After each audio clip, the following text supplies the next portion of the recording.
Kita ikuti segera Interaktif Radio Talk Indonesian Strong From Home.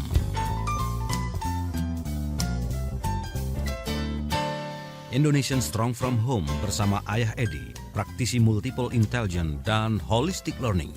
Selamat mengikuti.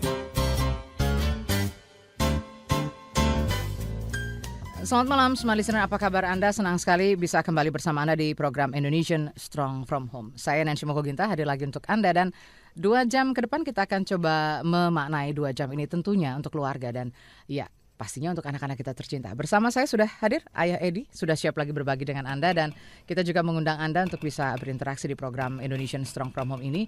Anda bisa bergabung di SMS di nomor 0812 11 12 959 atau juga melalui telepon di 021 398 33 888. Sebelum kita bahas tentang tema, boleh dong saya izinkan saya mau nyapa Ayah dulu. Ayah, selamat datang, apa kabar? Baik sekali Mbak Nancy, luar biasa. Kita jumpa lagi ya. Iya. Oke, Ayah, setiap kali pembahasan kita begitu ya, setiap kali kita akan hadir ini kan ada tema-tema atau topik-topik yang menarik yang tentunya pasti ini nggak akan ada habisnya kita bahas untuk para keluarga dan khususnya untuk anak-anak kita. Ya. Bagaimana kita membangun Indonesia yang kuat ini melalui keluarga, Betul sekali, melalui Mbak Nancy. anak-anak tercinta. Yes. Nah, ini besok kita memasuki hari pertama di Ramadan ya. Ini Ya, kan umat betul. Muslim di seluruh dunia menjalankan ibadah puasa begitu, ibadah saum Iya. seperti itu. Pasti ada poin penting juga yang bisa kita maknai setiap tahunnya. Kan nggak mungkin sama ya. Tahun lalu pasti ada pembelajaran yang ingin ditangkap oleh keluarga. Dan tahun ini kira-kira apa? Nah, ini pasti kan bukan cuma umat Muslim yang bisa memaknai hal ini ya. Betul. Jadi tematik Ramadan ini kan sebenarnya sebuah bulan yang diperuntukkan bagi kita untuk melakukan kaji ulang. Jadi kaji ulang tentang kehidupan dari Ramadan ke Ramadan ya. Jadi selama setahun apa saja sih yang sudah saya lakukan. Kalau dalam ajaran Islam itu dikenal dengan rahmatan lil alamin. Jadi kalau tidak salah dulu Kanjeng Nabi Muhammad itu pernah ditanya kenapa perlu ada Islam gitu, padahal sudah banyak agama-agama lain di muka bumi ini gitu. Waktu itu beliau menjawab ya karena agama ini atau agama kali ini adalah agama yang rahmatan lil alamin atau blessing for all universe gitu. Jadi blessing untuk semua alam semesta. Jadi kalau konsepsinya adalah blessing untuk alam semesta, berarti kita baru benar-benar menjadi orang yang Islam itu kalau kita memberi bless pada alam semesta. Artinya tidak hanya umat Muslim saja, tapi umat beragama lain, kemudian makhluk-makhluk, seluruh makhluk yang ada di bumi ini, kemudian benda-benda apapun termasuk gunung misalnya, kemudian lautan misalnya tidak dieksplorasi dengan semena-mena. Kemudian tanah tidak digali dengan semena-mena sehingga banjir bandang dan sebagainya. Nah, itu yang kita coba akan angkat dan kaji ulang. Cuma mungkin dalam konteks yang lebih dipersempit, yakni bagaimana kita melakukan kaji ulang dalam perspektif keluarga, suami istri, anak-anak, baik keluarga inti maupun keluarga besar kita, begitu Mbak Nancy. Oke, nah ini banyak hal yang perlu kita kaji. Kalau kita diberikan waktu ya 12 bulan begitu, katakanlah 1 bulan ini kan memang diberikan waktu untuk menjalankan ibadah. Nah, nanti kan kita akan lihat refleksinya atau evaluasinya di 11 bulan yang ke depan seperti itu ya. Nah, ini setiap kali kita mencoba mengulas begitu, mengkaji apa sih yang sudah kita lakukan sejauh ini untuk keluarga. Nah, ini bentuknya seperti apa ya, supaya bisa sama-sama nanti mendapatkan ini ya, makna-maknanya yang dalam tentunya untuk keluarga. Iya, mungkin dulu Tuhan sudah tahu bahwa masyarakat dunia tidak hanya di Timur Tengah akan mengalami sebuah fase yang waktu itu diramalkan oleh Alvin Toffler, di mana fase itu adalah fase yang nanti membuat para ibu bekerja, Kemudian kota ini menjadi metropolitan, artinya antara siang dan malam sudah tidak jelas lagi batasnya begitu ya. Siang seperti malam, malam seperti siang. Kalau dulu orang malam itu mayoritas tidur, sekarang sebagian Masih bekerja, ya, masih beraktivitas di malam hari. Nah, efeknya apa? Efeknya jelas sekali bahwa konteks hubungan keluarga itu secara kuantitas ya maupun kualitas semakin hari itu semakin minim. Sehingga efek jangka panjangnya adalah menyebabkan munculnya banyak fenomena yang kita kenal sekarang ya, kekerasan, kemudian pornografi, macam-macam yang membuat kehancuran bagi masa depan anak-anak kita. Nah, melalui Ramadan ini kalau kita perhatikan kan ada pesan-pesan tersembunyi bahwa kita mau tidak mau diminta oleh Ramadan ini untuk mengurangi aktivitas-aktivitas yang sifatnya selama ini telah membelenggu kita untuk bisa bersama-sama keluarga. Bayangkan mulai pertama kali kita sahur, kita harus bangun bareng-bareng dan di situ kita bertemu satu keluarga di meja makan untuk bersahur.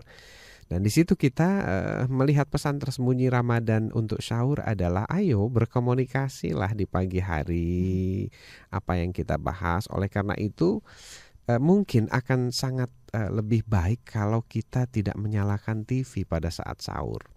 Jadi janganlah makna Ramadan yang sebenarnya menginginkan kita untuk bersama-sama keluarga berkomunikasi ini digantikan fungsinya oleh tayangan-tayangan televisi yang saya tidak anti televisi, tapi mari coba kita kaji ulang, jangan sampai sahur ini sama saja dengan kebiasaan kita sehari-hari yang dimana dalam satu rumah itu walaupun bodinya ngumpul tapi tidak pernah saling berkomunikasi. Hanya secara fisik gitu ya bersama-sama ya.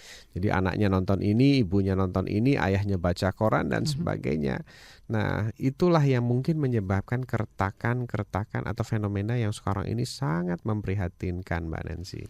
Baik, nah ayah ini kita akan coba memaknai setiap kebersamaan itu ya, walaupun mungkin para smart listener, ayah dan ibu di rumah masing-masing dan kita di studio ya. Ini pasti akan ada banyak yang bisa kita bicarakan, kita komunikasikan begitu. Karena kita pasti ingin mendapatkan yang terbaik. Ini pasti kembali lagi ke dalam keluarga itu sendiri kan ayah ya manfaatnya. Nah, kita undang Anda juga nih, silahkan bisa berinteraksi dengan ayah. Tentunya kita masih membahas bagaimana sih sebetulnya memaknai.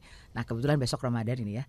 Jadi kita memaknai setiap waktu-waktu yang diberikan khusus spesial buat kita. Nah, ini bentuknya di keluarga itu seperti apa terapannya. Kita akan ulas lagi nanti. Sampai dengan pukul 10 Ayah Edi akan bersama Anda dan pastikan juga line telepon dan SMS bisa Anda gunakan. Selain Anda juga bisa mendengarkan program ini di Smart Jakarta, Anda juga bisa bergabung tentunya di beberapa radio sindikasi di Tasikmalaya, di Samarinda, Padang, di Solo juga, di Palangkaraya, Kuningan dan Cirebon. Tapi sebelumnya kita akan lewatkan dulu beberapa pesan berikut ini. Jadi tetap bersama kami di Indonesian Strong From Home. Terima kasih Smart Listener, kita kembali untuk Anda di Indonesian Strong From Home dan masih bersama Ayah Edi. Kita juga mengundang Anda untuk bisa berinteraksi karena kita ingin mencoba mengulas bersama bagaimana sih sebetulnya banyak makna yang bisa kita ambil ketika ada satu poin khusus, khususnya misalnya Ramadan. Ini bukan hanya mungkin milik Muslim saja ya Ayah yang menjalankan ibadah, tetapi setiap keluarga bisa memaknai karena pasti jam berangkat ke kantor juga akan lebih awal, pulang juga lebih awal ya. Ada sedikit dispensasi lah begitu ya karena ada ibadah. Nah, ini justru mungkin bisa dimanfaatkan ya. Tadi kan Ayah bilang bahwa ini kan fase perkembangan atau setiap era juga berbeda-beda begitu ya tantangannya. Nah, justru di sini waktu-waktu seperti ini bisa dimaknai bersama keluarga ya. Iya. Baik Mbak Nancy. Jadi kalau tadi kita bicara sahur ya misalnya. Kemudian kita bicara lagi sepanjang puasa. Sepanjang puasa itu kalau selama ini mungkin kita hanya berfokus pada pekerjaan-pekerjaan saja yang terutama ya.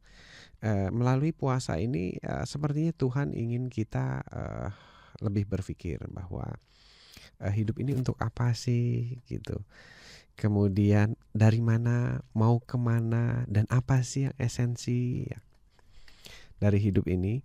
Nah, yang selama ini mungkin saya percaya ya, karena saya dulu pernah jadi karyawan, pernah jadi profesional selama kurang lebih 12 atau 17 tahun ya. Jadi sempat mengalami bahwa Kalau kita berada di dunia pekerjaan itu biasanya kita menjadi bagian daripada rutinitas gitu. Jadi melakukan ini pagi jam sekian, kemudian ini jam sekian, meeting jam sekian dan sebagainya. Itu seperti sebuah putaran roda di mana kita bukan lagi menjadi komandannya, tapi kita menjadi prajuritnya waktu gitu. Jadi kita tidak bisa mengatur waktu, tapi waktu yang mengatur kita. Kita dikendalikan oleh waktu itu sendiri ya. Ya, dan kelihatannya Tuhan ingin melalui Ramadan ini atau puasa ini kita mengingat kembali tentang hakikat kehidupan. Untuk apa sih saya ada gitu. Kemudian apa sih peran saya sebagai ayah, apakah saya sudah penuhi, bagaimana komunikasi saya. Nah di Ramadan ini kan kita dibuat supaya mengingat kembali itu melalui proses puasa tadi ya. Dengan puasa otomatis secara fisik energi kita kan tidak full seperti biasa.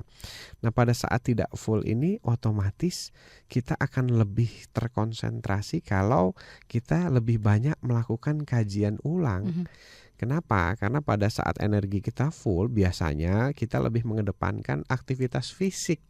Ya, jadi aktivitas ini, aktivitas itu dan sebagainya.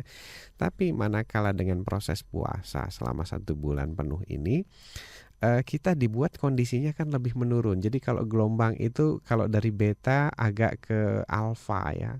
Alfa theta, di mana alfa theta itu adalah gelombangnya spiritual. Jadi mungkin kita lebih relax, lebih ini ya bisa memaknai gitu ya. Betul, gelombang alfa theta itu adalah gelombang untuk mencari makna kehidupan. Jadi mungkin Tuhan memaksudkan selama 1 bulan penuh ini adalah supaya kita masuk di gelombang alfa atau theta.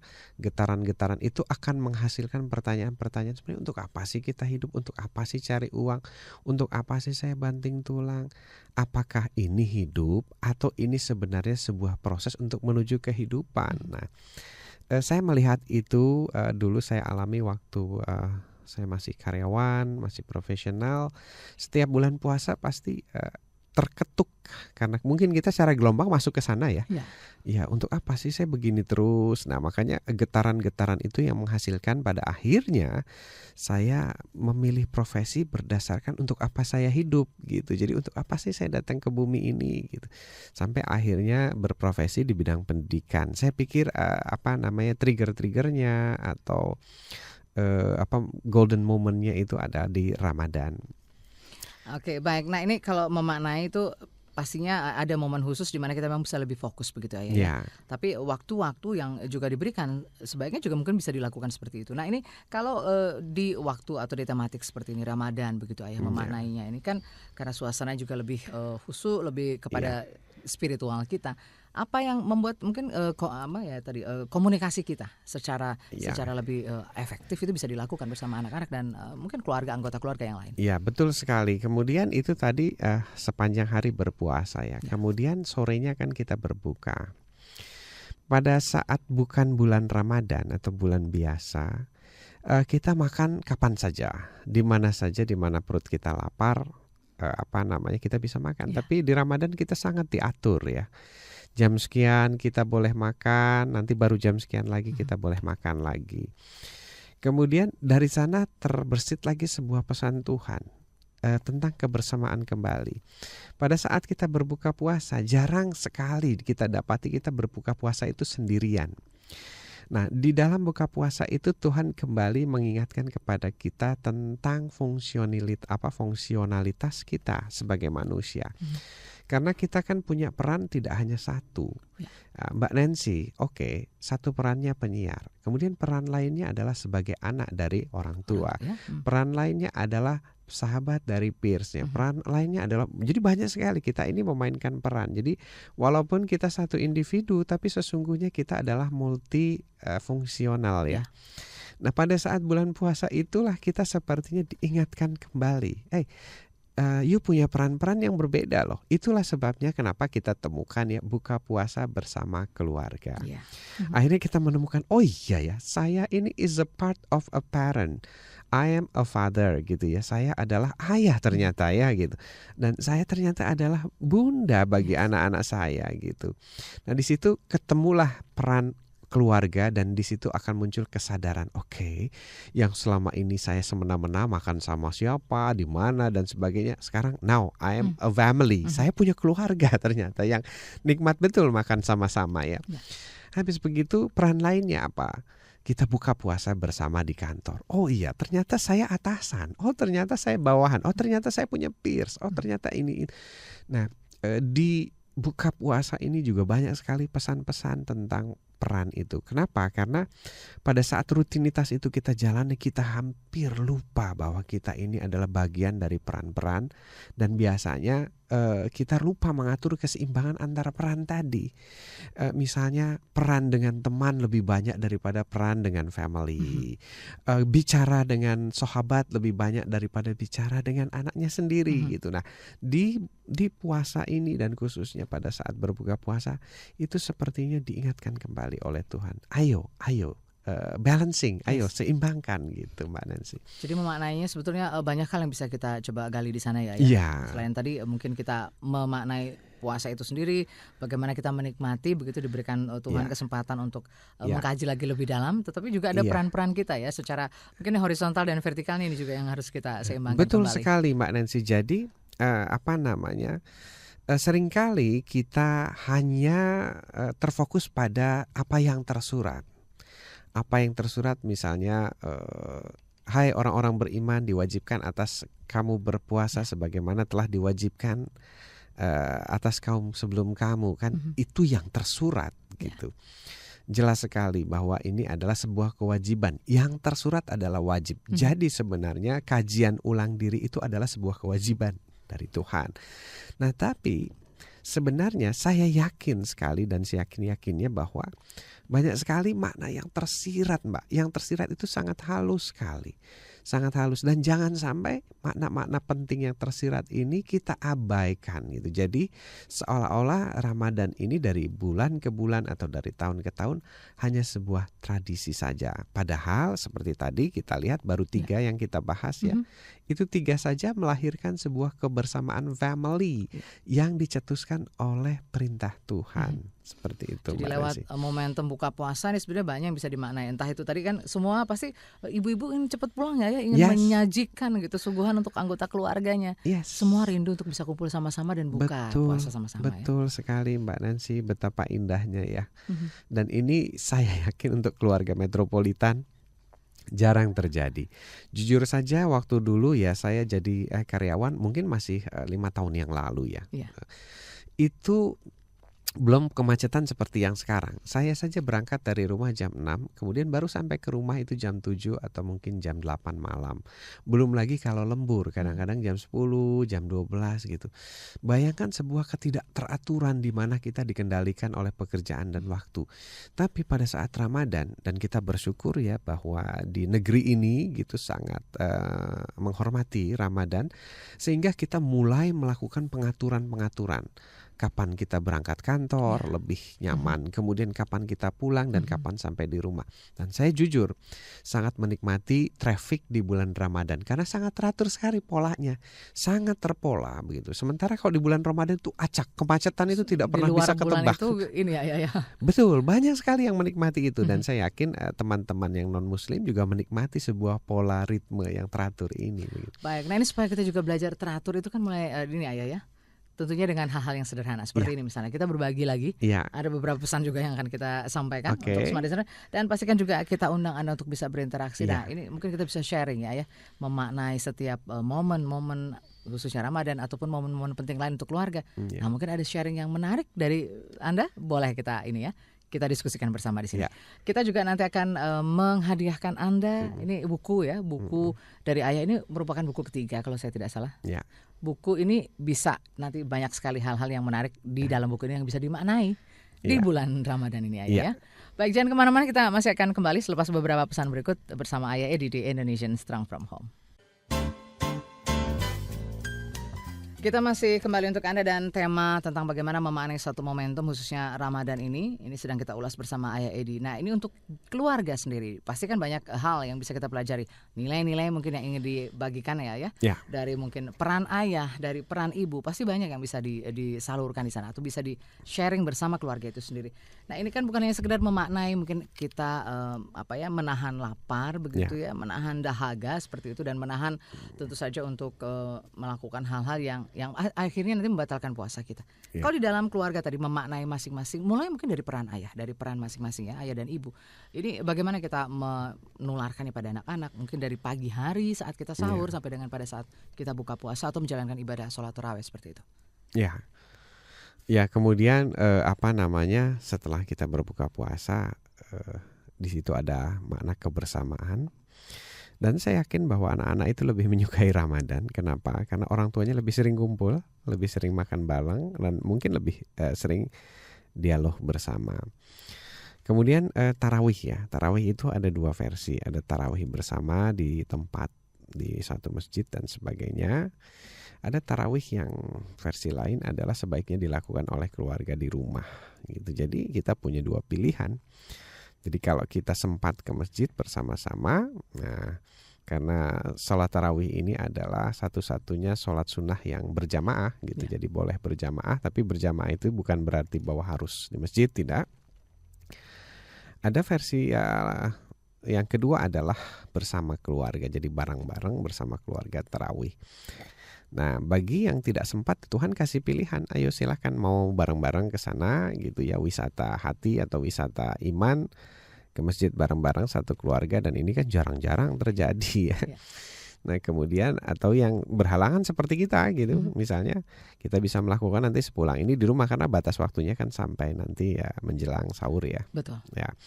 Jadi kita lakukan bersama-sama. Jadi tetap selalu pesan-pesan dari Tuhan itu kebersamaan, togetherness, happiness, kemudian communication. Jadi banyak sekali ya message-message yang tersirat yang sangat dalam sekali. Ya mungkin selama ini kita sering melupakan itu, bahwa puasa itu bukan hanya menahan lapar dan haus, tapi ada pesan-pesan di balik itu semua gitu. Togetherness, happiness, kemudian communication. Apalagi kita bisa gali macam-macam, dan saya yakin bahwa smart listener yang berkesempatan mendengar, walaupun saya yakin sebagian besar tarawih hari ini ya, malam ini, bisa ikutan sharing untuk mencari makna-makna tersirat atau pesan-pesan tersembunyi Tuhan melalui ibadah Ramadan kita. Dan kalau seandainya kita terus selalu memaknai dan mencari makna-makna yang tersembunyi ini Ramadan ini jadi indah loh. Jadi kelihatannya sebentar sekali gitu. Jadi nggak kerasa sebulan itu. Dan saya sering kali ya selalu bilang sama istri saya, pas akhir Idul Fitri itu loh kok udah boleh makan lagi gitu. Padahal kita udah pengennya terus gitu ya kalau dibolehkan, karena tidak boleh gitu. Dan ini kalau saya secara pribadi ya, kenapa saya suka sekali datangnya Ramadan ya, salah satunya adalah tubuh ini saya jarang sakit ya, jadi fit gitu di Ramadan ini jadi karena fit. ada tadi keteraturan, Ya, keteraturan. Kita jadi lebih disiplin begitu ya. Disiplin dan sebagainya. Itu secara pengalaman saya sejak kecil. Kalau awalnya memasuki Ramadan itu sakit, tapi sepanjang Ramadan nggak jadi sakit. Berkahnya ya. Berkahnya begitu. Karena tadi ada niat yang luar biasa. Iya, sampai pernah waktu itu seorang dokter mengatakan, Bapak belum boleh puasa loh karena masih kena mah gitu. Tapi saya bilang, dalam hati ini, saya kalau puasa tuh nggak pernah sakit tuh gitu. Jadi saya coba aja puasa, dan alhamdulillah ya itu berkat kuasa Tuhan semesta alam. Sembuh malah gitu. Makanya kalau saya misalnya ada sakit apa segala macam gitu, saya bilang nanti bentar lagi sembuh nih. Sudah ada clue-nya begitu ya, sudah ada tanda-tandanya ya. Iya, bentar lagi sembuh nih. Soalnya udah mau Ramadan, saya bilang gitu, Mbak Nancy. Nah, Ayah tadi kan sebetulnya ada yang bisa kita coba gali lagi antara bagaimana kita memaknai kebersamaan dan juga kewajiban. Nah, ini kan ada yang tersurat dan ada yang tersirat seperti itu. Untuk bisa sama-sama melihat begitu ya, tidak hanya mungkin ayah saja atau ibu tapi seluruh keluarga bisa memaknai itu bersama-sama. Bagaimana kita menggali hal ini ya? Baik, Banyak keluarga-keluarga yang setelah saya sharing gitu, alhamdulillah saya juga banyak belajar dari sesama keluarga karena saya sendiri merasa diri saya pembelajar ya. Berbicara di sini itu adalah bagian daripada aktivitas, tapi sisanya sebenarnya saya adalah sama seperti orang tua lainnya, pembelajar. Jadi banyak saya dengar sekarang mulai banyak orang tua yang mulai sharing di keluarga ya. Jadi sharing tuh artinya ya tukar pikiran, ngobrol-ngobrol, saling evaluasi dan sebagainya. Jadi kalau dulu saya sering bilang bahwa saya pernah atau sering melakukannya terhadap anak saya, istri saya dan sebagainya. Sekarang makin banyak keluarga yang melakukan itu dan alhamdulillah ya. Ini memberikan sebuah kesempatan bagi kita untuk menggali. Jadi selama ini ya kita kan dibangun dengan sebuah pola komunikasi perintah ya. Zaman kita di sekolah dulu juga serba diperintahkan, kerjakan ini, kerjakan itu, tidak boleh begini, tidak boleh begitu. Seolah-olah hidup ini tidak ada pilihan. Kemudian orang tua kita pun akhirnya terbawa oleh sebuah tradisi perintah juga, nggak boleh begini, kerjakan ini udah belum dan sebagainya. Padahal kemarin saya belajar zamannya Nabi Ibrahim saja itu beliau mendidik anaknya tidak dengan perintah itu, dengan bertanya dan menggali. Jadi ceritanya suatu kali beliau bermimpi menyembelih anaknya. Nah, kemudian apa yang dilakukan Ibrahim ya, qala ya bunaya gitu ya, lengkapnya gini yang ahlinya nanti tahu. Jadi Ibrahim itu tidak bilang, "Hei, nanti sore ayah mau nyembelih kamu loh karena ayah diperintah nih, ayah minta kamu." Enggak. Jadi beliau mengatakan, anakku yang tersayang begitu Ismail, tadi malam ayah bermimpi ini begini, apa ya maknanya gitu. Apakah ini sebuah perintah Tuhan? Menurut kamu bagaimana? Jadi saya benar-benar satu ketika di pengajian itu terpesona begitu ya. Iya ya, kita nggak pernah sadar itu banyak orang yang mengulas cerita Ibrahim ya, Ibrahim begini, Ismail begini, tapi tidak melihat sebuah proses tersirat di mana pada saat proses itu terjadi Ibrahim itu bertanya, bukan memerintahkan. Hei, baringkan kepalamu begini, tidak ada. Kamu harus turut sama ayah, tidak ada. Yang ada adalah, ya bunaya anakku, apa sih kira-kira maksudnya dari mimpi itu? Nah, jawaban anaknya ya memang kalau itu perintah Tuhan, mengapa tidak kita laksanakan gitu.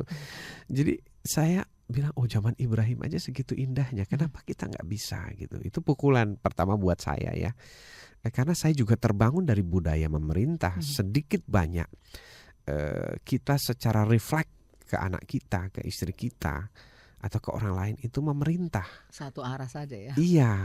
Jangan begini ya, tolong ini gini ya, itu gini. Walaupun awalnya tolong ya, tetap saja perintah gitu. Nah, cara menggalinya kira-kira seperti itu. Kalau apa contoh dari mendiang Nabi Ibrahim SAW. Jadi semuanya kita coba bertanya dari menggali ya. Nah, ini saya mau bertanya dulu. Bolehkah saya menggali beberapa pesan yang akan lewat dulu? Oh, oke, boleh. Kita break dulu ya. Sudah ada beberapa pertanyaan yang masuk tentu saja di Indonesian Strong from Home. Terima kasih. Nanti kita akan ulas satu persatu. Nah, ini pasti ada cerita-cerita menarik ya bagaimana memanai setiap momen. Aduh, amin. Jangan kemana-mana, kami akan segera kembali bersama Ayah Edi. Terima kasih semua listener, dan tentu saja Anda yang baru bergabung, kita masih bersama Anda di program Indonesian Strong from Home yang kita hadirkan setiap Selasa malam dari pukul 8 sampai dengan pukul 10. Dan untuk Anda yang sedang menjalankan ibadah puasa, jangan khawatir ya, mungkin sedang sholat tarawih. Nanti kami akan hadirkan kembali siaran ulangnya ya pada hari Sabtu pagi di pukul 10 sampai dengan 12 waktu Indonesia Barat.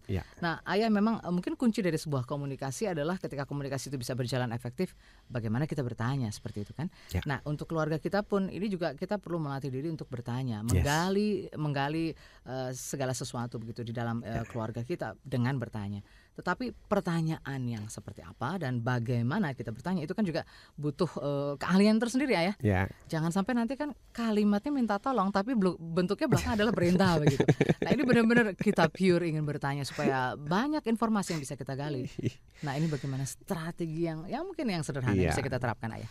Jadi menurut para ahli agama bahwa apabila kita ibadah kita di Ramadan ini diterima itu artinya mungkin memenuhi apa yang dimaksudkan oleh Tuhan, maka seolah-olah ya jadi semua dosa-dosa kita dicuci bersih seperti dinolkan kembali. Jadi persis seperti ya kira-kira orang yang bertobat tidak ingin melakukan lagi. Oke, kesalahannya tetap pernah terjadi, tapi mungkin ada titik kulminasi di mana di situ ada pencairan ya, pencairan atas kesalahan masa lalu. Nah, boleh kalau saya menyederhanakan, katakanlah Ramadan ini adalah bulan pertobatan. Itu pertobatan atas segala yang mungkin pernah kita lakukan secara salah kepada anak kita, istri kita, atau siapapun gitu. Jadi pertanyaan yang paling sederhana sebenarnya kalau sama anak adalah ya mulai dari nak, mumpung Ramadan nih gitu kan, ini bulan kajian, bulan pertobatan. Jadi kalau memang kita diterima, nanti ayah dosanya akan mungkin dibersihkan atau dihapuskan, saya kurang tahu persis. Boleh nggak sekarang ayah minta tolong perintah ya, tapi apa sih nak menurut kamu ya, katakanlah ke satu orang anak, yang menurut kamu nih kurang-kurangnya ayah tuh di mana? Gitu, apa sih? Atau seperti apa sih ayah di mata kamu? Nah, tolong jujur aja, ini nggak ada efek apa-apa kok. Ayah benar-benar di bulan Ramadan ini pengen mengkaji ulang diri untuk bisa lebih baik, supaya kamu juga bisa lebih baik nanti, begitu. Jadi itu adalah pertanyaan yang sangat sederhana untuk proses menggali, dan itu sangat disukai oleh anak. Tapi tidak mudah dijawab karena mungkin anaknya masih ragu-ragu, bener nggak nih, nanti jangan-jangan. Apalagi mungkin kita sudah terpola tidak biasa berkomunikasi begitu ya. Jangan-jangan nanti uang jajan dipotong nih. Nanti ini.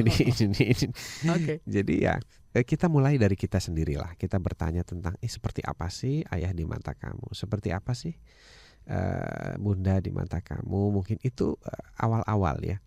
Awal-awal, karena selalu saja kita tidak bisa melihat kekurangan kita kalau tidak dibantu oleh cermin.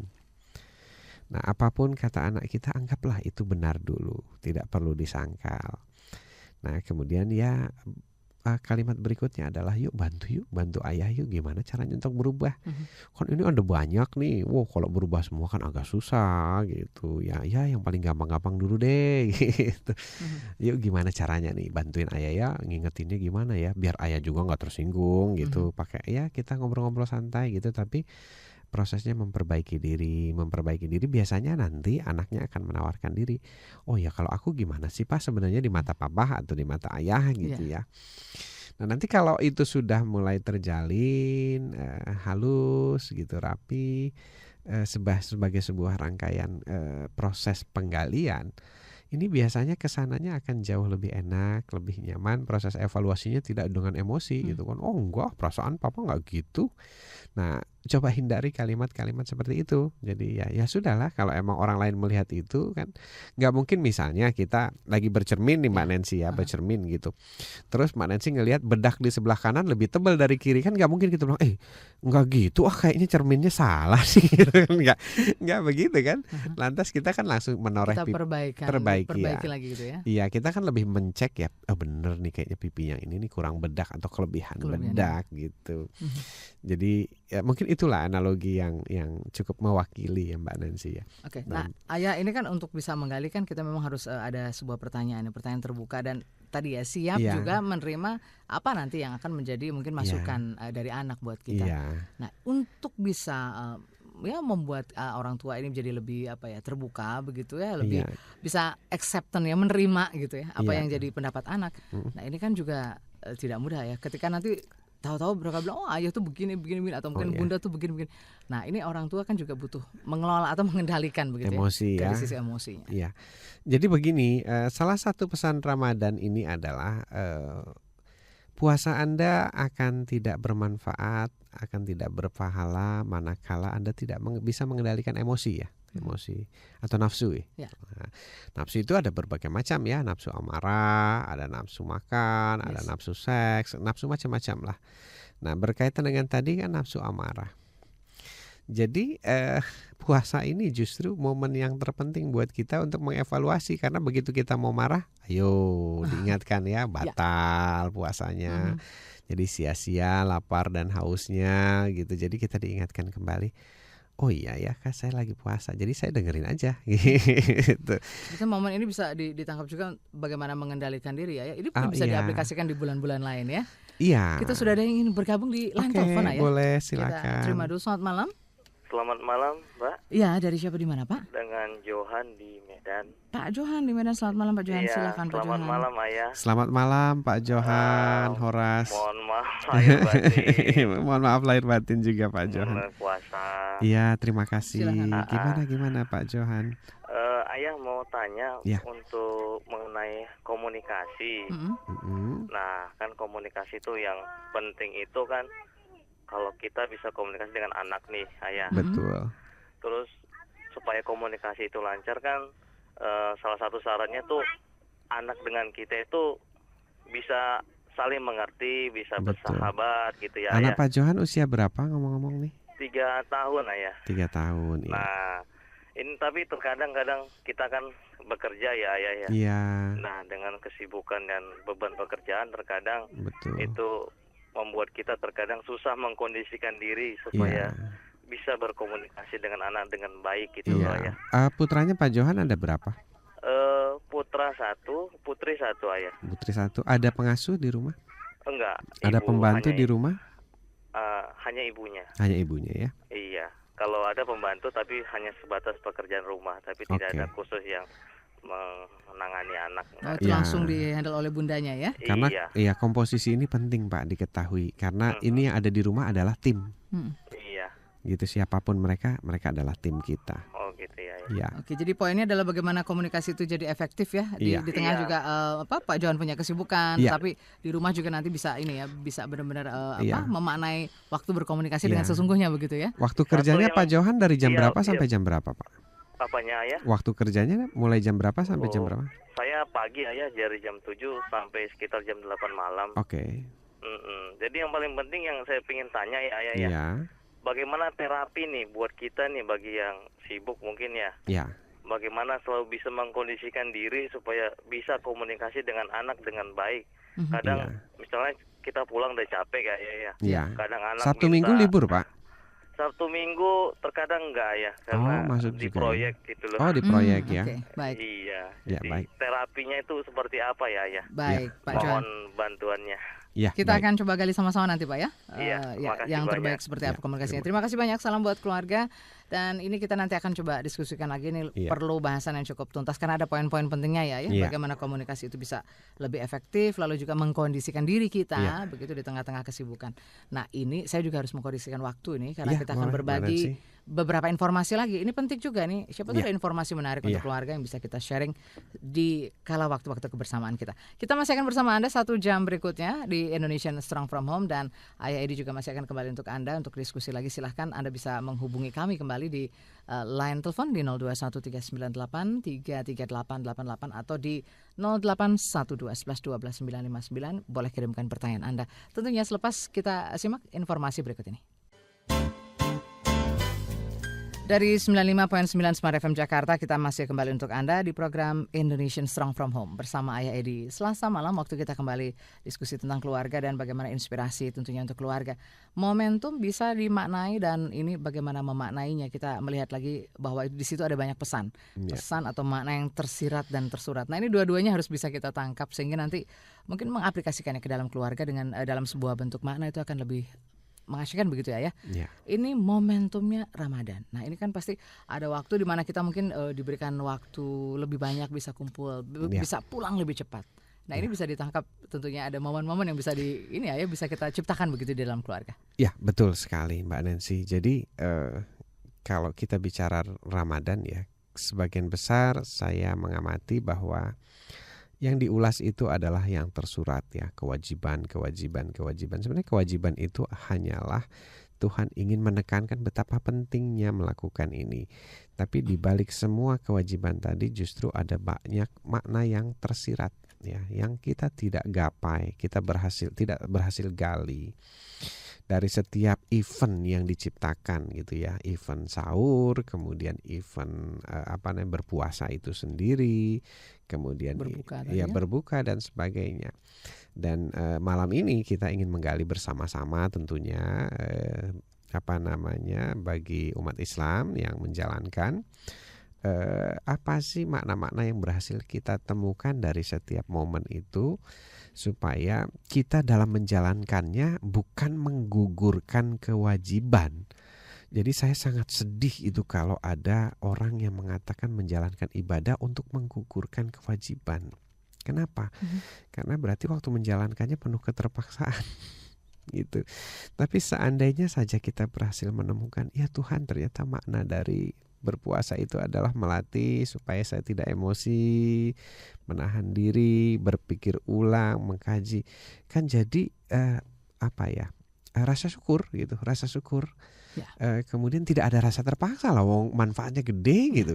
Sama seperti misalnya saya menemukan satu manfaat baru bahwa puasa itu menyembuhkan gitu dan menyehatkan. Jadi waktu datangnya puasa, ya Tuhan, bulan kesehatan sudah datang ini. Ya, terhadap kesehatan kita ya. Jadi nggak ada yang namanya ketakutan, nanti nggak boleh makan siang nih gitu. Nah seperti itu. Jadi ya Tuhan, terima kasih, ini bulan kesehatan sudah datang ini gitu. Wah, udah saya fit lagi nih nanti gitu kan, full speed gitu. Ada semangat yang bisa terus kita kobarkan begitu ya di dalam keluarga itu. Iya, jadi kalau kita seandainya terus berusaha untuk menggali dan menggali setiap makna ini, event ini maknanya apa ya? Event ini maknanya apa ya? Mudah-mudahan nanti definisi kita tentang ibadah itu adalah bukan menggugurkan kewajiban, tapi memang sebuah kebutuhan, sebuah kenikmatan yang pada saat menjalankannya kita nikmati ya, namanya sebuah kenikmatan ya. Jadi detik demi detiknya kita nikmati. Jadi sebuah syukur yang nanti yang muncul begitu, bukan sebuah rasa plong, udah gugur nih kewajiban, sip deh gitu. Jadi bentuk evaluasi bersama begitu ya. Iya, kira-kira ya. Seperti itu, Mbak. Jadi ini ada masukan-masukan begitu ya dari anak kepada orang tua dan orang tua juga sebagainya. Itu bentuk komunikasi yang lebih terbuka seperti itu ya, dengan bertanya ya. Oke, ini sudah ada beberapa pertanyaan juga yang sudah masuk. Pak Johan tadi juga belum dijawab. Betul, Pak Johan juga belum kita jawab bagaimana sih sebetulnya tadi ya mengoptimalkan atau mengefektifkan komunikasi itu. Dan saya juga nih supaya lebih efektif, karena saya juga akan berbagi hadiah nih ya. Bukunya Ayah nih ya. Akan kita hadirkan nanti untuk Anda yang mendapatkan kesempatan kali ini. Ada satu buku Ayah tentang I Love You Ayah, I Love You Bunda ya. Buku ketiga Ayah ini yang diterbitkan oleh Hikmah. Nah, ini di sini banyak inspirasi yang bisa ditularkan. Banyak kemana yang bisa mungkin bisa dibahas bersama keluarga. Makanya saya pilih penerbitnya juga Hikmah untuk mencari hikmah. Betul. Nah, ini Ayah, kalau kita mencari hikmah dari Pak Johan tadi kan menginginkan sebuah efektivitas di dalam komunikasi dengan putra beliau. Tadi kan ada yang umurnya 3 tahun begitu, putra dan putri. Lalu juga beliau punya kesibukan ya. Waktu juga cukup lama nih dari pukul 7 sampai malam. Nah, ini bagaimana mengkondisikan juga nih? Keadaan beliau. Begini Pak, yang dulu saya pernah lakukan dari hasil pelatihannya 7 Habit ya. Pak Johan, saya boleh minta tolong nanti Pak Johan menuliskan 10 hal terpenting dalam kehidupan dan keluarga Bapak ya. Kehidupan Bapak lah, atau keluarga Bapak. Jadi misalnya family, kemudian yang kedua anak, yang ketiga pekerjaan, income dan sebagainya, silakan tuliskan. Nah, kemudian dari 10 itu nanti kita buat semacam roda ya. Roda dengan jari-jarinya ya. Jari-jarinya itu adalah 10 kebutuhan tadi, atau 10 hal penting ya, 10 hal yang kita anggap penting. Nah, kemudian misalnya ibadah gitu, kemudian kebersamaan keluarga, terus penghasilan, terus pekerjaan dan sebagainya. Nanti itu ditempatkan di masing jari-jari. Nah, kemudian kita bikin skalanya, jari-jari itu mulai dari 0 sampai 10. Jadi masing jari-jari. Kenapa? Kalau skalanya sama, masing jari-jari berarti rodanya bulat ya, bundar ya. Tapi kalau nanti skalanya ada yang kita cuma bisa penuhi 3 gitu kan, berarti jari-jarinya peot ya, atau tidak benar-benar bundar gitu ya, seperti pelek yang habis tabrakan kan gitu. Nah, jadi begitu kira-kira Pak cara saya melakukan penyeimbangan. Misalnya selama ini Bapak kerja dari jam 7 sampai jam 8 atau 9 malam, kemudian seminggu penuh kadang-kadang ya. Berarti kalau kita buat jari-jari itu 10 ya. 10, jadi untuk pekerjaan 10 panjangnya, rentang waktunya, berarti ada jari-jari 10. Sementara untuk bertemu anak itu 4, berarti ada semacam pengok ya, kalau bahasa Jakartanya itu jari-jarinya pengok itu Yes. di kebersamaan bersama anak. Jadi jelas kalau itu peleknya atau bannya ditaruh di mobil, mobilnya nggak akan jalan sempurna, itu akan goyang, Ya, goyang dan karena tidak bulat tadi ya. ya tidak bulat ada. satu ban tadi ya. Itulah bayangannya atau analoginya, nanti mobil Bapak pun jalannya akan seperti itu, terseok-seok. Nah, apa mau kita sepanjang perjalanan hidup kita, padahal mungkin jarak yang harus Bapak tempuh adalah antara Medan dan Binjai gitu ya, cukup jauh, atau Medan ke Parapat begitu. Nah, kalau satu rodanya itu tidak seimbang, Ya. bukan main itu. Tersiksanya kita ya. Makanya dengan balancing wheel ya, atau membalance kembali ini adalah coba apa yang bisa saya lakukan untuk menambah kekurangan yang 4 poin dan mengurangi yang 10 poin. Jadi kalau misalnya tidak bisa 10 poin semuanya, kita bisa main di 7 poin tapi merata 7 poinnya begitu. Jadi walaupun 7 poin itu merata, jadi peleknya seimbang dan rodanya seimbang. Ambillah, kita nggak bisa 10 poin. Jadi kalau pelek itu dari pelek 14 lari ke pelek 10, nggak apa-apa peleknya lebih kecil, yang penting benar-benar bundar kan. Jadi ada gitu. komitmen, konsistensi juga ya di situ. Ya, seperti itu. Kemudian teknisnya seperti apa, Pak? Supaya bisa berkomunikasi sama anak, kan kalau kita pulang kerja itu capek betul. Nah, makanya tadi saya tanya, ada pembantu, ada istri, ada siapa lagi? Nah, jadi kalau nanti pas Bapak sampai rumah itu jangan pegang anak. Jam berapapun sampai rumah, bilang sama istri atau sama pembantu, saya minta waktu istirahat 1 jam tapi tidur yang nyenyak. Habis 1 jam nanti Bapak pakai beker bangun, habis begitu baru ngobrol sama anak. Jadi nanti obrolannya efektif, tidak disertai emosi. Begitu pengalaman saya, Pak. Nah, kalau saya kadang-kadang melanggar aturan ini, sama Pak, kita manusia biasa. Ya, orang lagi capek itu tetap sensitif terhadap emosi. Jadi harus ada teknik dan konsistensi untuk menjaga supaya kita istirahat dulu baru berinteraksi. Seperti Jadi itu. kualitas waktu kita juga ini ya tetap terjaga begitu Tetap ya. terjaga. Nanti kita aturlah siapa yang siap untuk handling anak pada saat saya tidur. Apakah istri kita atau pengasuh kita. Kalau misalnya pengasuhnya seadanya, kita latih supaya dia bisa menghandle saat 1 jam itu. Karena kan pengasuh kita paling tidak setahun ikut bersama kita ya. Jadi kita Begitu. sudah tahu lah seperti apa dia, dan mungkin kita juga bisa beri ini ya. Iya, Masukan, arahan, masukan, bimbingan ya. pimpinan. Ya, ya walaupun tidak semuanya bisa mengikuti, tapi paling tidak di waktu 1 jam itu dia bisa handle dan Bapak bisa beristirahat penuh. Kita ada pertanyaan Ayah di SMS Oke, lagi. boleh, Pak silakan. Johan, semoga menjawab ya. Terima Ya. kasih. Salam buat keluarga tentunya. Dan semoga ini bisa jadi satu momen di mana bisa dikondisikan begitu waktunya dan komunikasinya jadi lebih efektif. Ya. Kita ke Yani di STM ya. Bagaimana kita membedakan antara perintah Ayah dengan mengajak tadi ya, merubah pola perintah tadi dengan bertanya tadi ya, dengan Iya. ya bukan bentuknya bukan perintah begitu ya. Bagaimana ini bisa kita kondisikan? Iya. Itu diajarkan juga, kita praktekkan di sekolah TK saya. Jadi kalau misalnya kita mau mengajak anak untuk makan, kita makan. Kalau kita ingin mengajak anak untuk bermain, kita bermain. Jadi yuk kita gitu. Jadi yuk kita, bukan ayo kamu sikat gigi, tidak. Yuk kita sikat gigi. Jadi waktu kita melatih anak-anak itu untuk sikat gigi, teachernya ikut sikat gigi. Ada contoh. Yes. Jadi yuk kita gitu. Biasanya kalau ajakannya yuk kita, mereka ikut tanpa terpaksa. Atau mau nggak gitu. Atau kita ngapain ya gitu. Yuk, bagaimana kalau kita begini. Nah, seperti itu. Nah, kalau bentuk kata perintah kan, ayo sikat gigi, ayo tidur.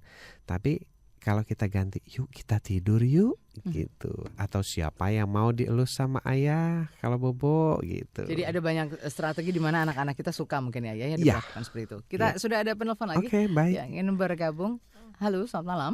Selamat malam Mbak Nancy. Selamat malam Pak. Dari siapa, di mana Pak? Dari Iwan Mbak Nancy. Pak Iwan di Kebun Jeruk, betul? Betul. Betul sekali. Selamat malam Ayah. Terima Selamat kasih malam, nih, Pak waktunya Iwan. ya. Silakan Pak. Apa kabar nih? Baik sekali Pak Iwan. Baik ya. Iya, gimana Pak Iwan? Selamat menjalani ibadah puasa. Iya, terima kasih, sama-sama Pak. Pak Iwan, terima kasih. Ya, Ayah tadi dikatakan kan ditanyakan topiknya apakah kenangan kita untuk puasa. Iya. Memaknai Pak ya momentumnya. Memaknai, Iya, Yes. Yang pertama kita memaknai sebagai orang yang pluralis. Iya. Sebenarnya puasa itu dikenal juga di agama lain. Iya. Oh iya, Untuk Kristen saya tahu itu sebelum menjelang Paskah biasanya. betul. Ya. Terus yang kedua Ayah, akhir-akhir ini saya makin lama makin terganggu. Ya. Karena setiap kali menjelang Ramadan, yang terjadi adalah budaya kekerasan. Ya. Jadi wajah yang Islam yang damai dan kemudian memasuki makna suasana Ramadan justru dengan kekesalan karena dimulainya dengan kekerasan begitu. Iya. Kira-kira ini kesalahannya ada di mana ya bangsa ini gitu. Iya. Karena saya merasa aneh karena Nabi sendiri kalau saya baca hikayatnya dan dengar ceritanya itu justru sangat toleransi terhadap agama lain dan juga toleransi terhadap memperkenalkan Islam yang damai itu, apalagi menjelang Ramadan kan. Kemudian yang ketiga, saya setiap kali ingat Pak Pras selalu memprovokasi kita. Katanya kalau Ramadan itu seringkali kita ini terbalik, bahwa yang berpuasa justru minta dihormati sama yang tidak berpuasa. Kalau Pak Pras mengatakan kenapa kok nggak sebaliknya gitu, yang berpuasa justru menghormati yang tidak berpuasa. Saya rasa ini kalau bisa demikian, dan syukur-syukur ayah bisa diundang oleh kelompok-kelompok yang selama ini mengalami kekerasan gitu ya. Amin, mudah-mudahan. Itu saya rasa ini bisa damai, Pak. Terima kasih Pak Iwan sharingnya. Terima kasih banyak Pak Iwan. Selamat malam Pak. Selamat malam. Salam buat keluarga. Jadi ini ada juga banyak hal ya yang bisa kita coba pelajari bersama. Dan Anda juga yang ingin bergabung silahkan, nanti masih ada kesempatan untuk bisa diskusi lagi dengan kita. Ini waktunya kita mesti ini dulu ya Mas Bowo ya. Kita mesti istirahat dulu nih karena ada beberapa pesan yang juga ingin kita manai bersama. Kami akan segera kembali selepas beberapa pesan berikut dan sekaligus juga menjawab pertanyaan Pak Iwan di Kebun Jeruk di Indonesian Strong From Home. Terima kasih waktu Anda kembali bersama kami dan tanpa terasa sudah sampai di menit ke-20 dari pukul 21 malam. Indonesian Strong From Home hadir kembali untuk Anda. Ayah Edi juga masih setia nih bersama kita ya.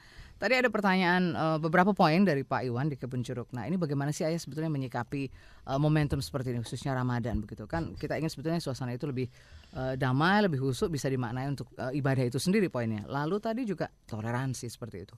Nah, yang ketiga tadi juga bagaimana kita saling menghormati. Ini bentuknya seringkali supaya tidak terbalik-balik. Bagaimana nih Ayah?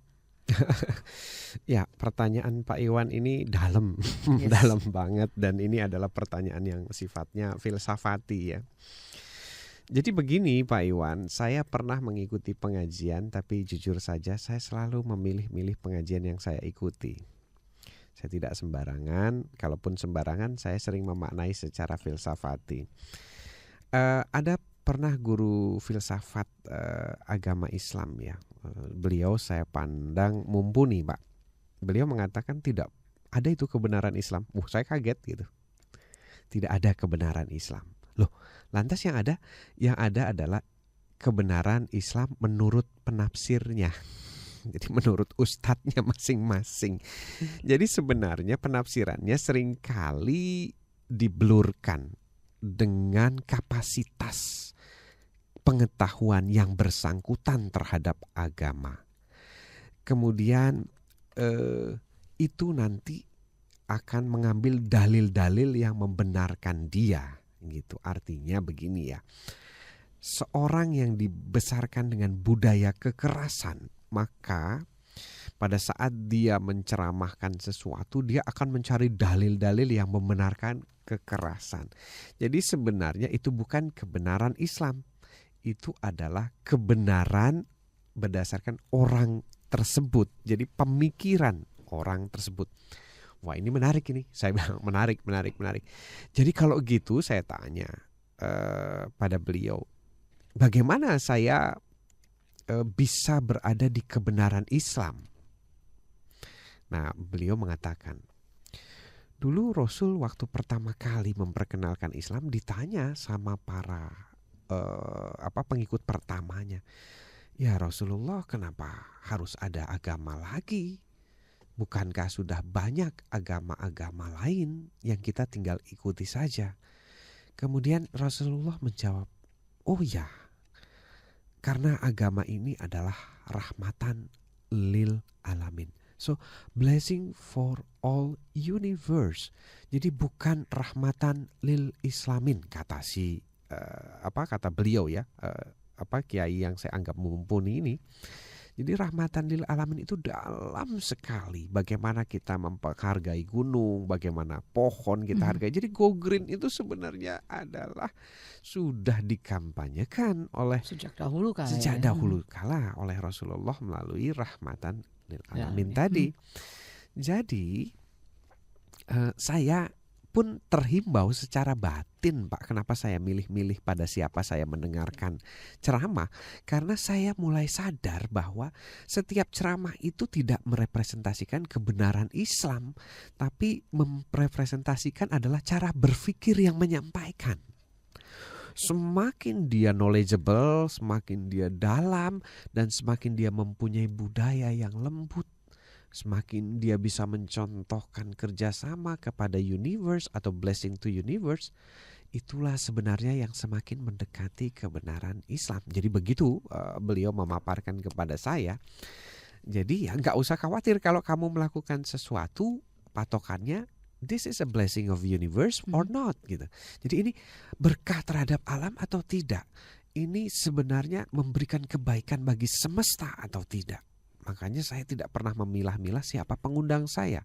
Apakah gereja, apakah vihara, atau siapapun. Karena pesan dari Islam itu adalah you give a blessing for universe. Jadi itu dalam sekali. Nah, seandainya kita bisa memberikan contoh, kita menjadi blessing bagi semesta alam, itu saya pikir ya Islam itu akan terlihat seindah aslinya, the originality of Islam gitu. Saya memang bukan pengkaji dan ahli di sana, tapi dari apa yang disampaikan saya sering coba resapi secara mendalam. Oh, itu ya yang dimaksud Islam gitu, supaya saya alat ukurnya itu benar barometernya. Jadi tidak ada orang bunuh kita ikut bunuh, gempur kita ikut gempur, basmi kita ikut basmi, seperti itu, Pak. Jadi memaknainya atau juga bentuk toleransi dan juga tadi Ayah bagaimana kita saling menghormati itu di situ bisa kita lihat ya. Poin pentingnya adalah tadi ya, manfaat apa yang bisa kita berikan sebetulnya ya. Ya, betul. Kalau orang melihat kita blessing to universe gitu. Saya dulu nun sewu ya, Pak ya. Boleh cerita sedikit ya. Saya pernah tinggal di state. Waktu itu terjadi 9/11. Nah, waktu itu saya, sebagian pekerjaan saya adalah sebagai konselor untuk para ibu-ibu jompo yang mengalami cancer. Jadi bagaimana saya membangkitkan percaya dirinya supaya kansernya itu bisa dilawan melalui sugesti.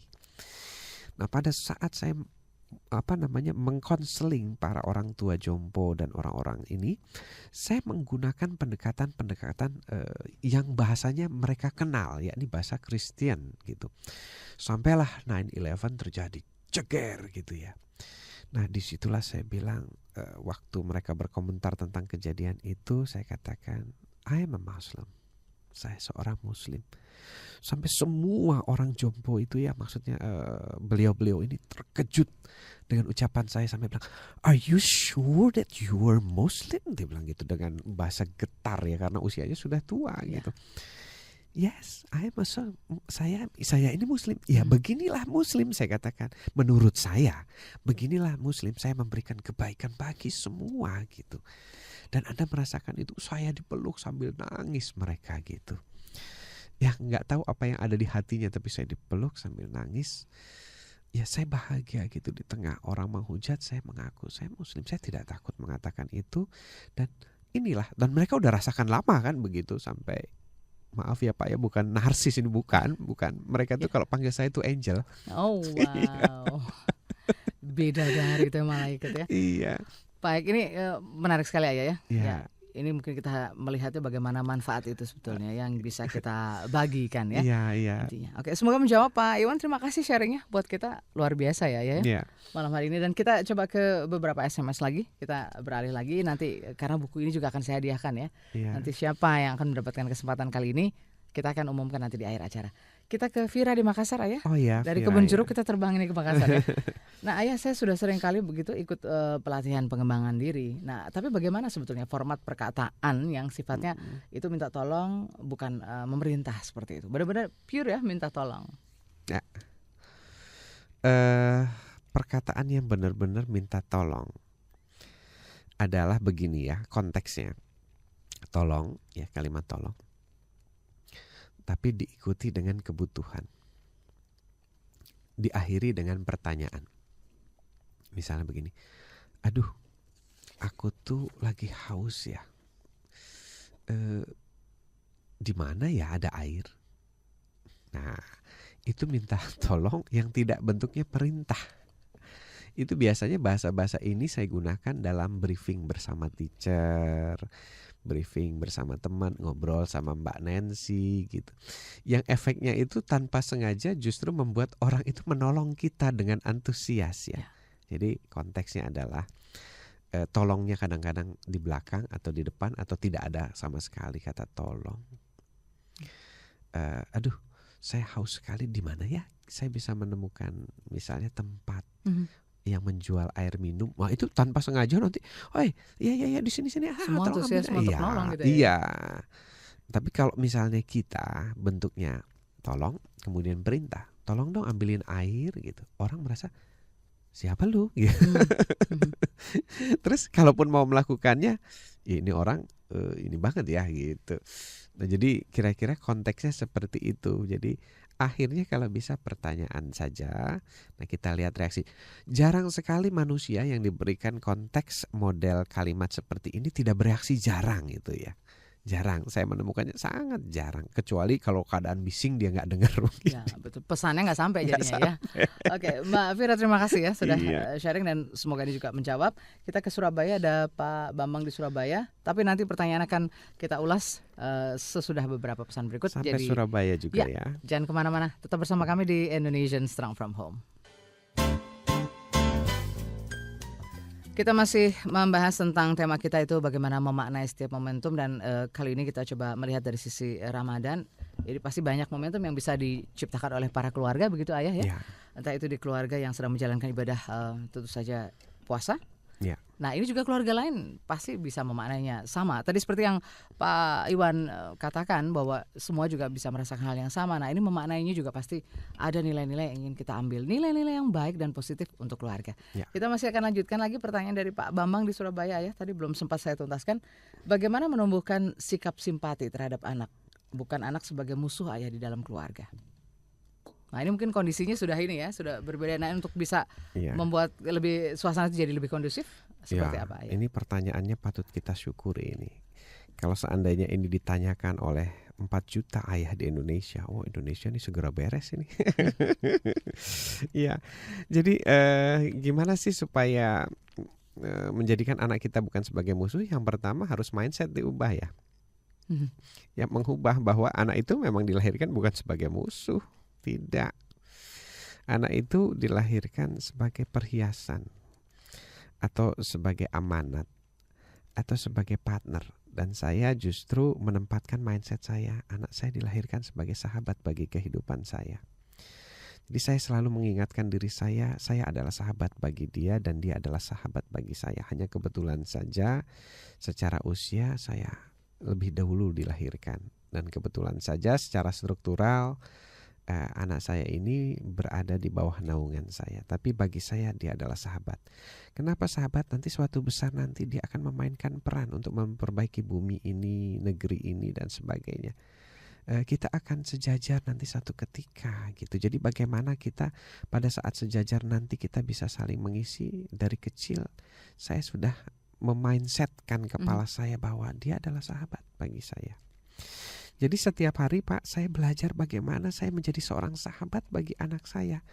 Saya pun akan minta ampun pada Tuhan dan saya akan ciumi anak saya kalau tadi pagi saya bentak-bentak begitu karena saya lupa, karena saya lalai, karena saya hilaf begitu.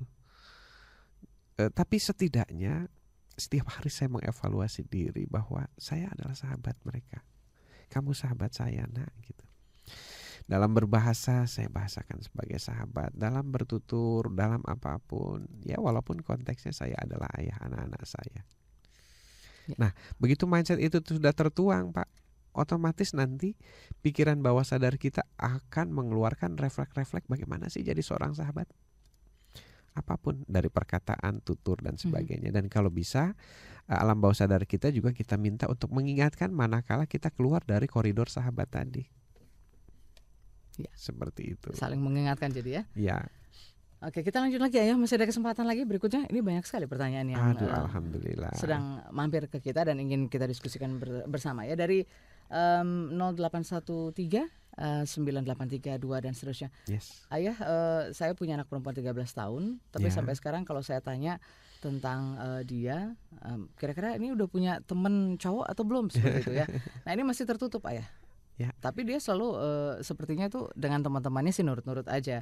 Okay. Nah, kira-kira bagaimana nih, Ayah, saya memposisikan diri saya sebagai sahabat, lalu juga anak saya juga bisa lebih nyaman begitu berkomunikasi dengan saya. Apa yang harus saya lakukan? Kondisi seperti apa yang harus mungkin bisa diciptakan? Baik. Pak Joni di Bogor ya. Pak Joni di Bogor. Gini Pak Joni.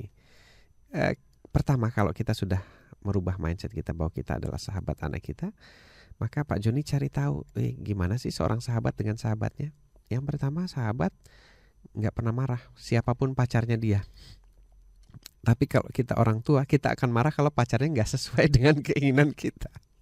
Ya. Jadi itu yang perlu kita kaji ulang dan kita latih ya, Karena kita belum terbiasa, ini orang tua jadi sahabat anak itu belum terbiasa gitu. Jadi kita latih, kita ingat lagi kalau saat saya bicara gimana, udah seperti seorang sahabat belum? Nah, ingat-ingat sahabat Bapak seperti apa, bagaimana dia bicara. Nah, bicaralah seperti itu. Tidak ada pretensi emosi di dalamnya.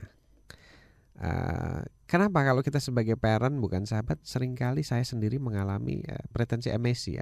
Jadi terpancing emosi kalau segala sesuatunya tidak sesuai dengan harapan kita. Ya. Gitu. Nah, kemudian biasanya anak itu tidak mau berterus terang karena dia takut efeknya kan. Selama ini dia lihat orang tuanya selalu komplain, kemudian selalu marah, selalu emosi dan selalu mencela. Itulah yang menyebabkan untuk apa saya bicara pada orang tua saya, toh nanti akhirnya pun akan begitu. Nah, ubahlah diri kita perlahan-lahan, latihlah untuk menjadi sahabat. Caranya gimana? Ya, tanya anak kita, sayang, apa sih menurut kamu mama di mata kamu seperti apa sih? Cerewet, suka komplain, cepat marah atau apa? Yuk bantu mama, yuk sayang, yuk untuk memperbaiki ini. Gitu. Ya. Atau kalau ini mama ya, kalau papa ya sama gitu. Kemudian kalau mau ingin mengorek anak itu rumusnya begini. Kalau bapak mau mengorek pacarnya atau ibu mau mengorek pacarnya, ya ibu cerita tentang pacar-pacar ibu dulu gitu. Pacar-pacar kita dulu ya. Dulu si ini begini sini, terus aja cerita tentang pacar, bagaimana pendekatan pertama, deg-degan pertama, rasa begitu. Lama-lama terpancing itu anaknya itu. Tapi kalau langsung ditanya, sayang, udah punya cowok belum? Wow, jarang orang mau jawab. Jarang anak langsung mau jawab. Mereka membentengi diri. Membentengi diri nih. Wah, ini kenapa nih ditanya-tanya ya? Ya, ada apa nih gitu. Oke, baik. Nah, mudah-mudahan apa yang tadi sudah Ayah sampaikan begitu, strategi berkomunikasi bisa dicoba diterapkan. Ini apalagi bulan coba deh dipraktekin. Bulan kebersamaan begitu ya, bisa lebih efektif jadinya. Ya, boleh dipraktekkan nanti setelah ini. Oke, kita lanjut lagi. Ayah, sekarang kita ke pertanyaan dari Eka di 08139981 dan seterusnya. Ayah, bagaimana caranya agar cara kita bertanya agar anak kita tidak kaget begitu dan orang tua tidak terpancing ketika orang tua ingin berubah dan menerapkan pola komunikasi yang benar dari pola yang perintah ke pola bertanya. Karena kan biasanya anak akan mengatakan, wah tumben nih seperti itu. Yes. Tiba-tiba gini. Yes. Kok ayah dan ibu jadi pengen ngobrol sama kita. Oke. Ada namanya peristiwa atau momentum ya. Momentum. Jadi kita akan buat momentumnya. Momentumnya misalnya apa? Bulan puasa. Momentumnya apa? Lebaran. Momentumnya apa? Apapun ya momentum. Ya. Kemudian kebetulan ini bulan puasa, kalau kebetulan ibu muslim ya, kita bilang, nah ini kebetulan kan bulan puasa ya, mama atau bunda baru dengerin ceramah atau baru dengerin apalah radio atau apa parenting programnya ayah misalnya gitu. Gini nak, ternyata gitu ya, mama selama ini banyak melakukan kesalahan loh, begini. Anak seneng banget itu dengerin kayak gitu. Iya mah gini. Sayang, ini mumpung bulan puasa nih, mama mau berubah, mau nggak bantu mama berubah? Yuk pelan-pelan bantu mama yuk sayang yuk gitu. Nah, mulailah kita ajak anak kita jadi tim transisi perubahan kita pelan-pelan. Tapi ya sayang ya, nanti begini, jangan misal nanti kalau mama berubah kamu berubah ya. Enggak, itu udah otomatis itu kalau kita berubah anaknya berubah. Oh, jangan ada ini, maksudnya kita melakukan sesuatu karena ada harus berbalik ya. Jadi kayak gitu, terus ajak nanti bantu koreksi mama atau ingatin mama ya. Tapi ngingatinnya jangan sambil marah gitu, sambil ya kita bercandaan aja. Itu katanya mama mau berubah gitu. Jadi ada kode-kode yang kita sepakati bersama. seperti itu mulai dilakukan. Nanti asik itu, ada ini mah, mama katanya mau gini loh. Oh iya ya, maaf ya. Jangan lupa minta maaf. Biasakanlah maaf, saling memaafkan. The magic word ya. The magic wordnya maaf ya. Apalagi bulan Ramadan ini kan magic word banget itu kata maaf itu ya. Di awalnya maaf, diakhiri dengan maaf. Baik, semoga menjawab. Kita masih ada kesempatan sebelum kita break lagi. Kita ke Medan, ada Bu Sofna di Medan. Ayah, ini kan bulan puasa di mana waktunya juga kita mungkin mengajarkan pada anak-anak mulai berpuasa seperti itu. Tapi kalau misalnya ketahuan nih anak kita ternyata dia sedang berpuasa tapi mungkin minum gitu ya. Ketahuan minum saat puasa, tapi tetapnya ngakunya puasa nih ayah. Nah ini bagaimana cara yang benar untuk saya memberitahukan pada anak bahwa ya udah nggak apa-apa kalau memang udah terlanjur minum, terus terang dan jujur saja seperti itu. Jadi jangan sampai nanti kita membuat anak itu akhirnya jadi malu begitu ya. Ini baru kejadian di anak saya ya. Anak saya itu kan biasanya makan itu sampai habis, kemudian seringkali makan juga tidak habis dan sebagainya. Nah biasanya bundanya selalu ada sedikit pemaksaan supaya makanannya habis ya, dengan konsekuensi misalnya nggak boleh ini nggak boleh itu. Akhirnya anak saya berbohong makanannya sudah habis. Nah kemudian tadi kita dapati terus bilang jangan marah ya bunda ya, mulai hari ini jangan pernah marah ke anak kita karena efeknya jadi berbohong gitu. Jadi yuk kita ngobrol bareng sama anak saya umur 5 tahun ya. Saya bilang, sayang nak, tadi dedek berbohong ya, kemudian tadi makannya habis ya. Saya katakan berbohong itu jauh lebih buruk daripada makan tidak habis. Jadi gak apa-apa, dedek makan gak habis gak apa-apa, asal jangan berbohong ya sayang ya. Kenapa? Karena gak habis kan bisa jadi bosen, bisa jadi ini gak apa-apa ya nak ya. Anak saya ngangguk ya. Jadi lebih baik bilang gak apa-apa. Nanti kalau makan lagi gak habis gak apa-apa, bener-bener gak apa-apa gitu. Nah akhirnya dia janji untuk tidak berbohong. Nah jadi konteksnya sebenarnya adalah bahwa kalau terjadi misalnya anak kita minum saat berpuasa, nggak apa-apa sayang, nggak kuat puasa itu jauh lebih baik daripada berbohong. Jadi berbohong itu jauh lebih buruk daripada nggak kuat puasa. Jadi kalau nggak kuat puasa bilang aja nggak apa-apa nak, kamu hebat, sudah bisa setengah hari saja sudah bagus gitu, 1/4 hari sudah bagus. Jadi segala apapun yang dia bisa itu bagus, perlu diapresiasi begitu ya. Dan kita katakan aduh kalau berbohong itu jauh lebih buruk, jadi bicara aja ya sayang ya nggak apa-apa kok gitu. Oke, nah ini saya juga nggak boleh bohong ya, kita mesti break dulu ya. Melewatkan beberapa pesan berikut ya. Jangan kemana-mana, Smart Listener, terima kasih untuk ada yang masih terus stay bersama kami karena kita masih punya satu sesi lagi. Kita ingin tahu poin pentingnya bagaimana sih komunikasi terus berjalan begitu ya, continue dan tetap efektif dengan tentu saja ini kualitas ya, karena kan kondisi masing-masing juga tetap dijaga. Kami akan segera kembali. Segala sesuatu yang tentu saja bentuknya bisa dikomunikasikan itu akan lebih bisa menangkap begitu ya apa yang ingin disampaikan atau juga pesan yang ingin kita tangkap begitu, dan kita juga mungkin ingin menyampaikan satu informasi.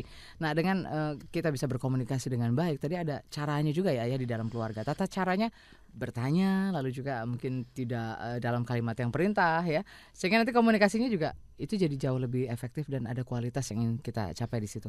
Nah ini seringkali hambatannya ya. Apa sih, di mana begitu letak hambatannya? Ya. Jadi komunikasi yang berhasil itu adalah yang pertama how to-nya cocok ya. Kemudian momennya cocok gitu. Jadi maksudnya momennya cocok saat kita lagi rileks, tidak sedang emosi atau tidak sedang kelelahan. How to-nya cocok ya, seperti tadi struktur kalimatnya gitu. Hambatannya di mana? Nah inilah saya ingin sampaikan. Hambatan terbesar kita adalah di alam bawah sadar. Ya, di alam bawah sadar, refleks. Mengapa? Karena kita dibesarkan dengan pola-pola selama 30 tahun lebih yang sudah nempel di alam bawah sadar, polanya bertentangan dengan yang mau kita ubah. Nah, jadi sifat alam bawah sadar itu dia akan muncul tiba-tiba manakala dalam keadaan tertekan, emosi atau under pressure gitu. Oleh karena itu kita bisa coba kelola saat emosi kita, atau pilihan lainnya adalah jangan lakukan saat kita emosi. Gitu. Pilihannya seperti itu ya. Iya. Jadi kalaupun toh sibuk beraktivitas mungkin cari waktu sejenak begitu ya untuk bisa rileks dulu. Betul. Baru kita bisa berkomunikasi dengan anak-anak. Iya, tergantung mana yang lebih nyaman bagi kita. Oke, nah ayah kalau tadi ada juga yang ingin bertanya begini, yang bisa saya tangkap dari inti pembicaraan apakah ketika kita ingin berkomunikasi begitu kita tidak boleh marah sama anak atau juga kita mengajarkan ketegasan dan kedisiplinan karena tadi kan kita ingin bertanya dengan cara terbuka seperti itu. Nah ini nggak membuat kesan jadi akhirnya wah orang tua kita nih agak sedikit ini gitu ya, mungkin lebih toleransi begitu ya. Baik, gini, ada tegas, ada marah. Ya. Tegas dengan marah itu sesuatu yang hampir dikatakan mirip tapi punya perbedaan. Pada saat kita tegas, kita memberlakukan sesuatu seolah-olah seperti marah. Seolah-olah seperti marah, padahal tidak. Itu batasnya tegas adalah batas pada saat kita memberlakukan sesuatu masih menggunakan nalar atau logika.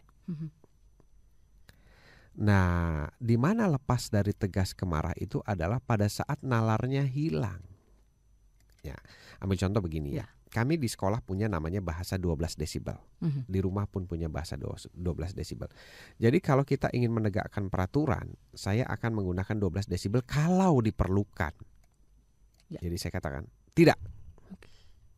Ini harus begini, ini harus begini. Nah, pada saat saya bilang, ini harus begini dan harus begini, kita langsung ingat, koridor saya masih logik nggak? Nalar saya masih main nggak? Berarti kalau nalar saya masih main, saya sedang menegakkan ketegasan. Tapi kalau sudah masuk ke emosi biasanya yang muncul bukan menegakkan ketegasan tapi menyerang si anak, baik dengan kata-kata atau pukulan atau apapun. Yang diserang itu bukan perkaranya tapi pribadi si anak. Sehingga yang tertinggal adalah sayatan hati si anak. Jadi terluka sakit begitu hati, terluka. Tapi kalau ketegasan, dia akan belajar bahwa oke, ini memang benar-benar ditegakkan. Ambil contoh ya. Kita bicara penegakan aturan lalu lintas. Jadi saya melihat polisi-polisi yang tegas tidak banyak bicara. Oke, kamu ditilang. Titik. Dia nggak marah, Mbak. Tapi the rule is the rule. Waktu saya pernah tinggal di luar negeri, this is the law, bahasanya dia gitu ya. Ini adalah hukum ya. Dia nggak marah gitu. Dia nggak marah. Emosinya stabil, semuanya stabil, tapi itu tetap harus ditegakkan. Tidak ada kompromi gitu. Tegas, itu yang disebut tegas. Nah, kalau misalnya dia sudah ngoceh segala macam, ya itu masuk ke marah, biasanya logikanya sudah hilang dan yang diserang adalah pribadi. Mungkin Mbak Nancy bisa merasakan itu. Ini orang lagi marah atau lagi tegas gitu ya. Kalau udah menyerang pribadi Mbak Nancy, itu biasanya marah. Jadi itu harus dipisahkan antara pribadi dan ini perilaku ya. Mengapa saya mengajak diri saya sendiri untuk selalu tidak marah dan para orang tua semua tidak marah adalah karena marah itu biasanya menyerang si anak dalam tatanan emosional, dalam tatanan mental, bukan menegakkan aturan. Oke, itu lagi yang perlu digarisbawahi ya. Iya.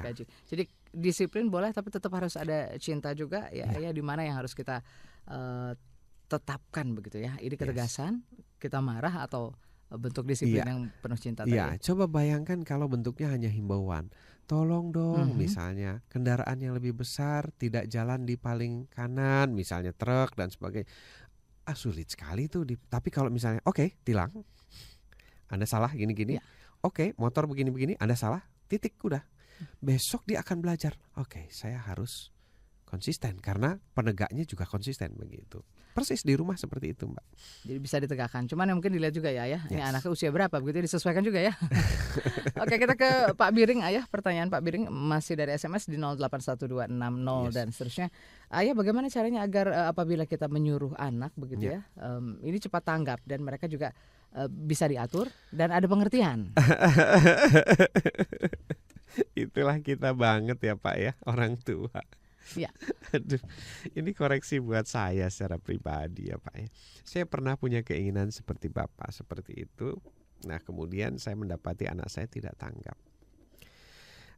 Saya selalu teringat akan rumusnya bahwa perilaku anak adalah cermin perilaku saya.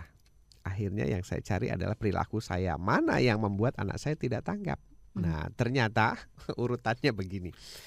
Anak-anak itu merasa bahwa hal-hal yang menjadi bagian dari kehidupan sehari-hari dia itu adalah penting.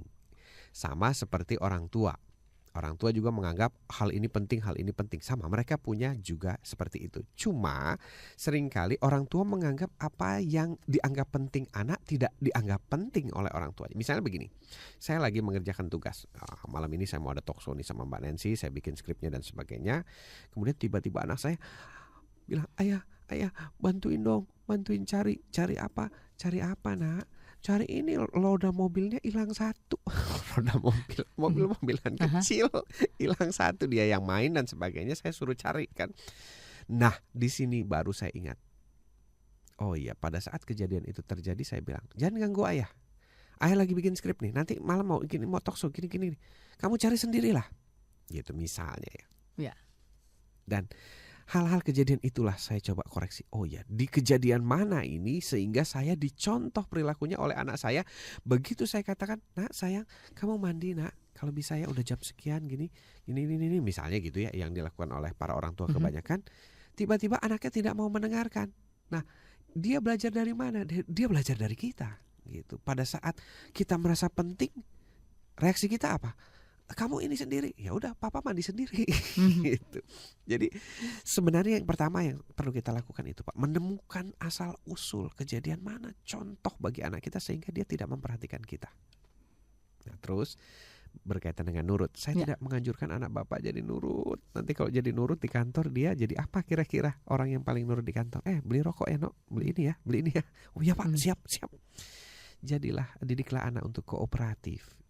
Jadi kalau misalnya dia ingin melakukan sesuatu, dia tanya, kenapa harus saya? Nah, kita jelaskan, kenapa kamu bukan kakak, bukan adik, dan bukan ayah. Jadi itu namanya kritis. Jadi jangan takut sama anak kritis. Jangan, kalau anak kritis kita bilang, kamu ini ngeyel, selalu tanya terus kalau disuruh ayah. Itu justru bagus, jadi dia gak gampang dipengaruhi. Rokok enak, kenapa enak? Kenapa ini, kenapa itu? Anak yang kritis tidak mudah dipengaruhi oleh pengaruh-pengaruh buruk yang ada di sekitarnya. Baik, semoga menjawab Pak Biring. Terima kasih diskusinya. Nah, mudah-mudahan juga ada poin penting yang bisa nanti diterapkan. Mudah-mudahan. Gitu. Kita masih ada kesempatan ke pertanyaan berikut dari 0852 9949 dan seterusnya.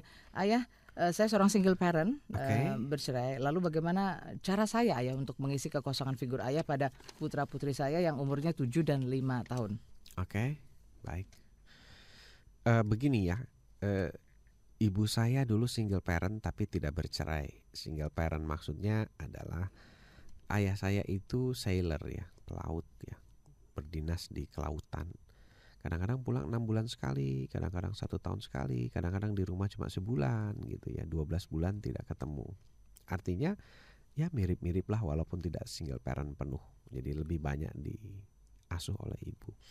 Figur ayah saya hampir tidak tahu persis sejak masa kecil karena begitu ya, baru berhenti pensiun itu saya setelah selesai kuliah. Apa yang dilakukan ibu saya adalah satu, kalau memang ternyata ayahnya masih ada tapi kondisinya seperti itu, digambarkan tentang figur ayah saya seperti apa, diceritakan begini kehebatan ayah saya, betapa beliau berjuang untuk keluarganya di tengah lautan dan sebagainya, itu selalu diceritakan. Jadi saya bisa membayangkan. Terus yang kedua, beliau selalu menceritakan tentang figur-figur orang hebat seperti Pak Hatta, Pak Karno, Pak siapa gitu ya, di mana kehebatannya, di mana integritasnya.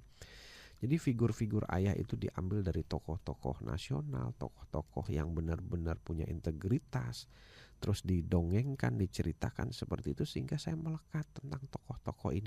Jadi orang hebat itu adalah orang yang integritasnya tinggi, kejujurannya tinggi, visioner dan sebagainya. Jadi saya akhirnya punya figur tentang maskulinisme, tentang ayah, baik ayah saya sendiri ataupun laki-laki atau ayah-ayah bangsa ini, begitu Mbak Nancy. Jadi tetap walaupun mungkin tidak dalam bentuk fisik secara bersama-sama, tetapi secara wujud tetap harus kita terus ingatkan bahwa sosok ayahnya seperti ini. Ada sosok yang tetap juga harus dihormati ya, dan dikagumi oleh anak. Ayah, dari komunikasi ini pasti kan kita juga ingin cari satu kunci begitu ya, satu intisari. Nah, untuk bisa mengefektifkan komunikasi ini, walaupun mungkin sekarang lagi puasa, ini kadang-kadang kondisi juga lagi lapar, lagi haus begitu ya, kan cukup memancing emosi seperti itu. Nah, ini tetap bisa menjaga kualitasnya. Apa yang harus terus sering kali kita lakukan begitu sebagai orang tua? Iya, seperti tadi di awal, di tengah, dan sekarang di akhir, saya ingin mengajak terhadap diri saya, juga keluarga saya, juga para orang tua Indonesia. Mari kita ingatkan kembali tentang makna-makna tersembunyi dari Ramadan ini, dari setiap kegiatan ibadah Ramadan. Jadi ibadah itu tidak hanya puasa. Ya. Nah, dari sanalah kalau kita berfokusnya ke makna, maka kita akan lebih mensyukuri dan menikmati. Nah, kalau orang nikmat itu kan jauh dari emosi. Orang emosi itu jauh dari nikmat. Gitu kira-kira gambarannya Mbak Nancy. Jadi ayolah, galilah, temukanlah hikmah di balik setiap kegiatan yang kita lakukan di bulan Ramadan. Semoga banyak manfaat dan juga pencerahan buat kita dan keluarga. Amin. Dan ini ya bisa Rabbal jadi Alamin. landasan ayah untuk terus bisa membangun keluarga yang luar biasa, ya. Ya. Membangun Indonesia yang kuat ini melalui keluarga. Amin, mudah-mudahan. Terima kasih semua listener atas kebersamaan Anda.